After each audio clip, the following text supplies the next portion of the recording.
top, it looks like this.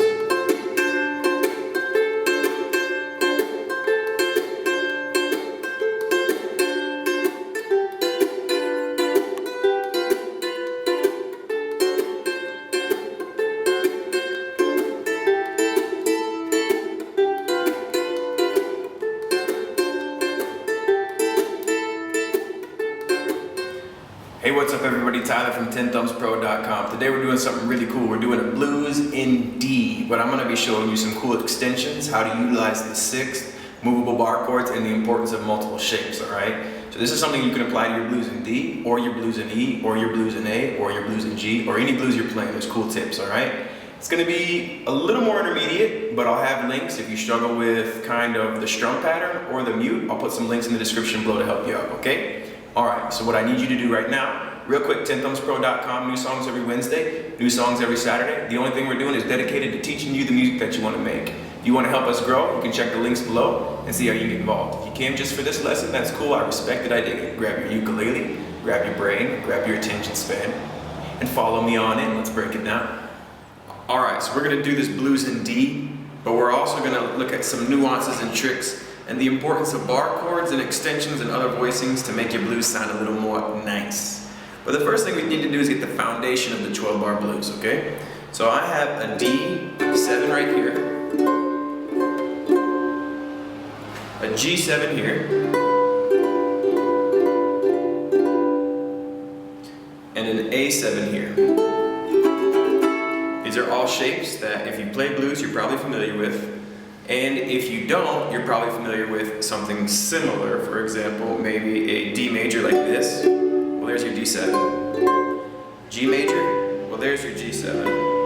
And an A major, well, there's your A7, okay? So it's going to be 4 bars of your D7 chord, 2 bars of your G7, 2 bars of your D7, 1 A7, 1 G7, 1 D7, and 1 A7. And when I'm playing this, I'm going to play it something like this. 1 and 2 and 4, 1 and 2 and 4, 1 and 2 and 4. And I'm using what I call the Jack Johnson strum. Alright, there's a link for it if you need a little extra help with it, but I'm going pluck, up, mute, up, mute. Pluck, up, mute.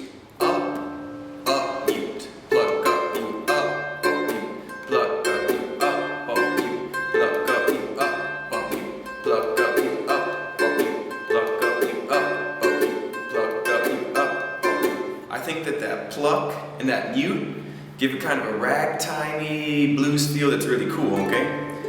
If you need help with the mute, I also have a link on how to chunk and strum, okay? So this blues lesson will not be engineered towards you beginners, but there's a lot of cool things if you're watching out there and you're a beginner and you're saying this is really hard, take it piece by piece and build up, and then when you play at your next ukulele jam, people will be like, oh dude, and you're like, yeah, and everyone wins, okay?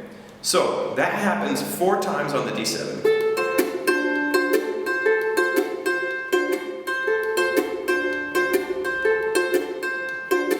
Okay, 2 times on the G7. 2 more times on the D7. 1 time on the A7. 1 time on the G7. 1 time on the D7. 1 more time on the A7. Okay, so if we play that whole thing, we're going to get the foundation of this 12 bar. So you have a cool 12 bar with a funky strum, cool chords in D, but I'm going to show you how you can make it even cooler after that, okay? So from the top it looks like this.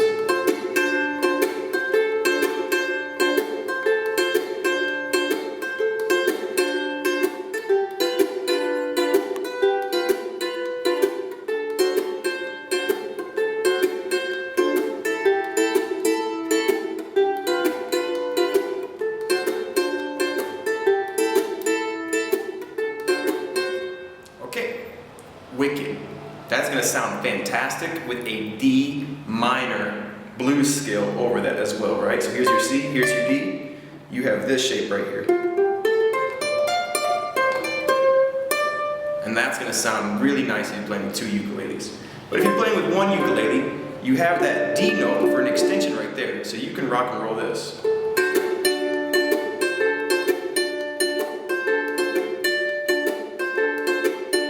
And just take that pinky on and off. That works. Let's say you play blues in E and you're using this E shape, same idea.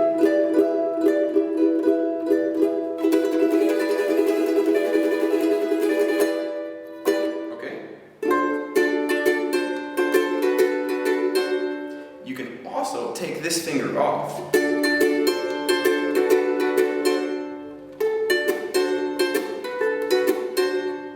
You have access to all of those extensions in any rhythm, in any form that you want, okay? Because this B minor 7 is also the same harmony for a D major 6, okay? A D dominant 6. So you're rocking up, you're rocking down, you're rocking up, you're rocking down, you're rocking it up, you're rocking it down, you're rocking it up, you're rocking it down. Then you go to your G.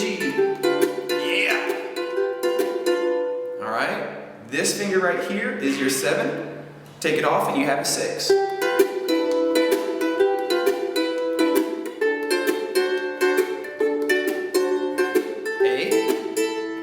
G, D. Back to the A. So now you have this extension, this extension, this extension over your D, and this extension over your G. Well, what about this little A right here? So to know, we need to spicing it up too. You know this E7 shape, right?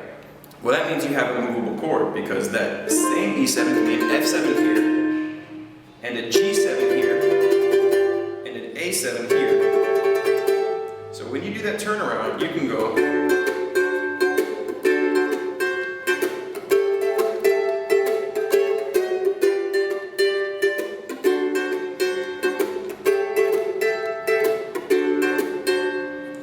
So remember, your E7 is here. If you know any shape on the ukulele, they're all movable because it's 4 strings, 4 fingers. Some are easier to move than others. F7, G7, A7.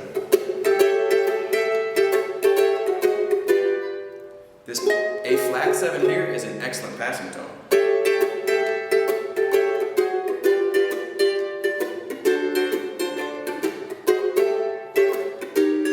Oops, I missed the D7, but that's the idea too. When you come back up to the A7, you can come up from a chord below it and slide into it. Because it's all about tension and release, all right? Okay, so that is some ideas that you can use. Oh, one more really quick one. If this is your D7, then your 4 chord in your blues will be up 5 frets. 1, 2, 3, 4, 5, making this a G7.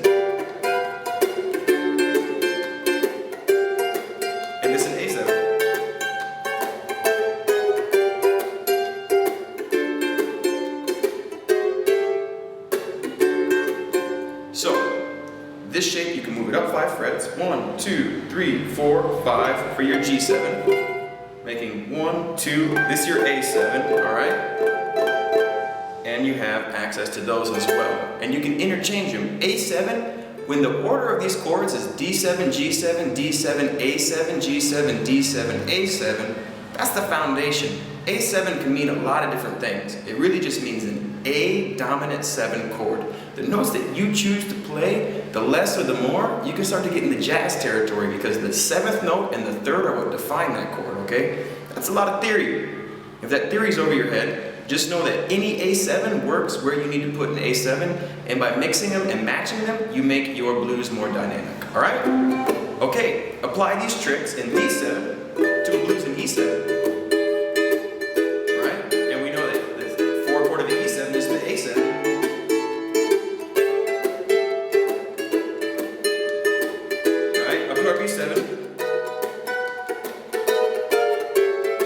Back to our E7 in a different shape. Alright, so you can move them around and you can use them in all the different keys. Tenthumbs Pro. Thumbs up if it helped you. Subscribe, Tenthumbspro.com. New songs every Wednesday, new songs every Saturday. All we're doing is helping you learn ukulele. Everything you need to make the music that you want to make, my friends.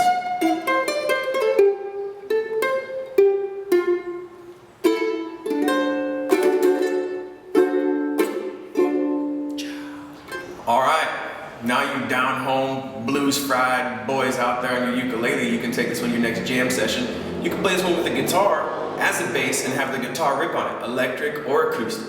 You could play a blues with a banjo, who knows? A lot of musicians have blues vocabulary because it's the foundation for learning improvisation, okay? So take it with you anywhere. Take it to Medellin, Colombia, Buenos Aires, Argentina, Kalamazoo, Michigan, anywhere you want to go and rip it apart, all right? Tenthumbspro.com. Any help that you want to give us, check out the links below. We're happy to take it, but the whole idea is to help you learn the music that you want to make. So as long as you learn it and as long as you're happy, we're happy over here at Tenthumbs, all right? All right, take care. 10 thumbs up. Ciao.